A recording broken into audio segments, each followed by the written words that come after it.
ഇനി മുതൽ നിങ്ങളുടെ അനുവാദമില്ലാതെ ഒരു രൂപ പോലും നിങ്ങളുടെ അക്കൗണ്ടിൽ നിന്ന് മാറ്റാൻ ബാങ്കുകൾക്ക് കഴിയില്ല. അതെ, പലിശയുടെ പേരിലും അനാവശ്യ പെനാൽറ്റിയുടെ പേരിലും സാധാരണക്കാരെ പറ്റിക്കുന്ന ആ പഴയ കാലം അവസാനിച്ചിരിക്കുകയാണ്. ഇന്ത്യൻ ബാങ്കിംഗ് രംഗത്ത് സാധാരണക്കാർക്ക് വേണ്ടി വിപ്ലവകരമായ ചില മാറ്റങ്ങളാണ് 2026 നിലവിൽ വരുന്നത്. ഒരു ഉപഭോക്താവ് എന്ന നിലയിൽ നിങ്ങളുടെ അവകാശങ്ങൾ എന്തൊക്കെയാണ്? മാറുന്ന ഈ നിയമങ്ങൾ നിങ്ങളെ എങ്ങനെയൊക്കെ സഹായിക്കും?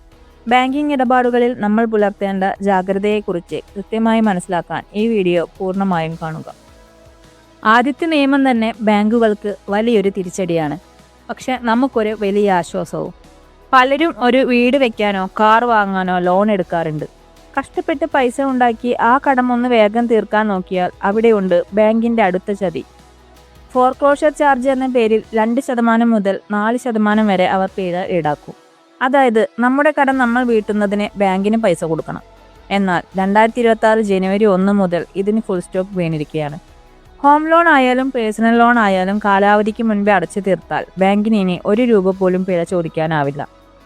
നമ്മുടെ ബാധ്യത തീർക്കാൻ നമുക്ക് പൂർണ്ണ സ്വാതന്ത്ര്യം നൽകുകയാണ് RBI.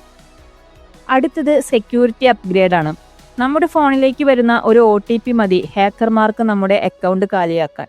പലപ്പോഴും പ്രായമായവരും ടെക്നോളജി അധികം അറിയാത്തവരും ഈ തട്ടിപ്പുകളിൽ പെട്ടുപോകാറുണ്ട്. ഇതിന് തടയിടാനാണ് 2026 ഏപ്രിൽ മുതൽ RBI പുതിയ 2 ഫാക്ടർ ഓതന്റിക്കേഷൻ കൊണ്ടുവരുന്നത്. വെറും SMS OTPക്ക് പകരം നമ്മുടെ ഫിംഗർ പ്രിന്റോ ഫേസ് IDയോ അല്ലെങ്കിൽ ബാങ്ക് ആപ്പിലെ സെക്യൂരിറ്റി ടോക്കണോ ഉപയോഗിച്ച് മാത്രമേ ഇനി വലിയ ഇടപാടുകൾ നടത്താൻ കഴിയൂ. നിങ്ങളുടെ ഫോൺ ആരുടെ കയ്യിൽ കിട്ടിയാലും നിങ്ങളുടെ ബയോമെട്രിക്സ് ഇല്ലാതെ പണം മാറ്റാൻ ആർക്കും കഴിയില്ല. ഇത് സൈബർ ക്രിമിനലുകൾക്കുള്ള വലിയൊരു പൂട്ട് തന്നെയാണ്. അടുത്തത് നെഗറ്റീവ് ബാലൻസ് ഇനിയില്ല. അക്കൗണ്ടിൽ പണം കുറയുമ്പോൾ ബാങ്കുകൾ പെനാൽറ്റി ചാർജ് ചെയ്യും. ചിലപ്പോൾ മാസങ്ങൾ കഴിഞ്ഞ് നമ്മൾ അക്കൗണ്ട് നോക്കുമ്പോൾ ബാലൻസ് മൈനസ് ഒക്കെ ആയിട്ടുണ്ടാകും. അതായത് ഇല്ലാത്ത പണത്തിന് നമ്മളെ ബാങ്ക് കടക്കാരനാക്കും. ഇനി അത് നടക്കില്ല. നിങ്ങളുടെ അക്കൗണ്ട് ബാലൻസ് 0 ആവാം, പക്ഷെ ഒരിക്കലും മൈനസ് ആക്കാൻ ബാങ്കിന് അധികാരമില്ല. പണമില്ലാത്തവനെ വീണ്ടും കടക്കാരനാക്കുന്ന ആ രീതി ഇനി ഇന്ത്യയിൽ ഉണ്ടാവില്ല. അടുത്തത് ലോൺ ആപ്പുകളുടെ ഭീഷണി അവസാനിക്കുന്നു. ഇന്ന് നാട്ടിലെ പല ആത്മഹത്യകൾക്കും കാരണം ഈ ചീറ്റിംഗ് ലോൺ ആപ്പുകളാണ്. വെറും 5000 രൂപയ്ക്ക് വേണ്ടി നമ്മുടെ ഗാലറിയും കോണ്ടാക്റ്റും അവർ കൈക്കലാക്കും. എന്നിട്ട് മോർഫ് ചെയ്ത ഫോട്ടോകൾ കാട്ടി ഭീഷണിപ്പെടുത്തും. നിങ്ങൾ അറിയുക, ഒരു ലോൺ ആപ്പിനും നിങ്ങളുടെ വ്യക്തിപരമായ ഡാറ്റ കൈക്കലാക്കാൻ അനുവാദമില്ല. 2026 നിയമപ്രകാരം ഇത്തരം ആപ്പുകൾക്കെതിരെ കർശന നടപടി ഉണ്ടാകും. ആരെങ്കിലും നിങ്ങളെ ഭീഷണിപ്പെടുത്തിയാൽ പേടിച്ച് പണം നൽകരുത്. ഉടനെ 1930 എന്ന നമ്പറിൽ സൈബർ സെല്ലിനെ വിളിക്കുക. നിയമം നമ്മുടെ കൂടെയാണ്.